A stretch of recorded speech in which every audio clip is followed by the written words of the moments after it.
The key challenges we faced before we engaged Positive Purchasing were, addressing our lack of capability in strategic sourcing. So we had a lot of procurement activity that was fairly transactional, and we wanted to kind of up our game. So we faced an issue around strategic sourcing.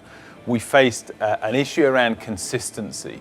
So where we did apply a process, we weren't doing it consistently across countries or across categories.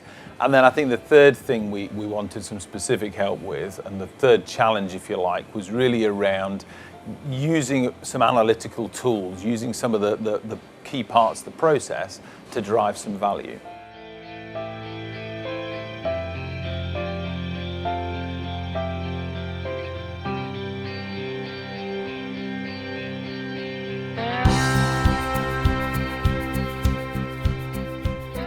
We asked Positive Purchasing to help us train some of our people, both through the use of kind of face-to-face workshops, as well as providing online training. We're a global organisation, we're in over 50 countries, so there's a lot of people that we can't get to in a classroom environment. I think the benefits we've seen from the engagement with Positive Purchasing have again been in kind of a number of areas.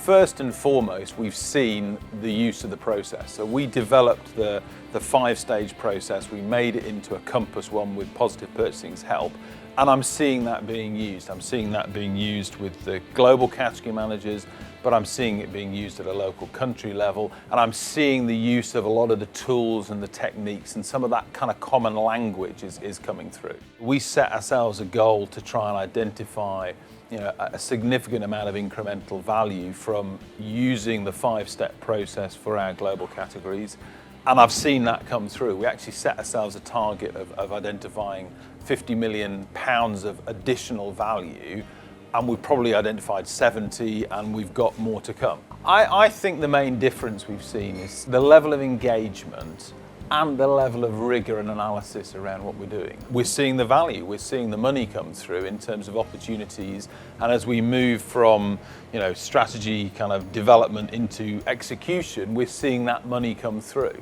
And that's probably the most visible difference that we've seen. I think both through the experience that Positive Purchasing brought in terms of obviously the process itself, but the facilitation of some of our workshops. We knew that early engagement of key stakeholders and really getting the business needs right at the outset was critical, and we've seen that. I think the Positive Purchasing Academy specifically brought to us is I think they've made the process come alive for people, and it just made it accessible, and I can't emphasize how important that is, because I've worked with processes that are very dry, very academic, very theoretical, and people don't use them. And what I've seen is us use this. One of the key decision-making factors when we chose Positive Purchasing to work with was the quality of the tools and the academy, the use of video and some of the how-to guides and those kind of different types of media to make it come alive. For most of the people that operate this, they'll never get it in a training session. They'll get the gist of it, but they'll want to go away and kind of go back into and look at a tool and say, well, where do I use that? What did I learn out of that? Why would I use that at this stage? And I think where the Academy really excels is making that very simple, making that accessible. When you go to individual countries and you talk to some of the buyers there and you see them talk about the tools that they use, or you see them use different pieces of analysis, that really shows me that we've had an impact in terms of what we've done.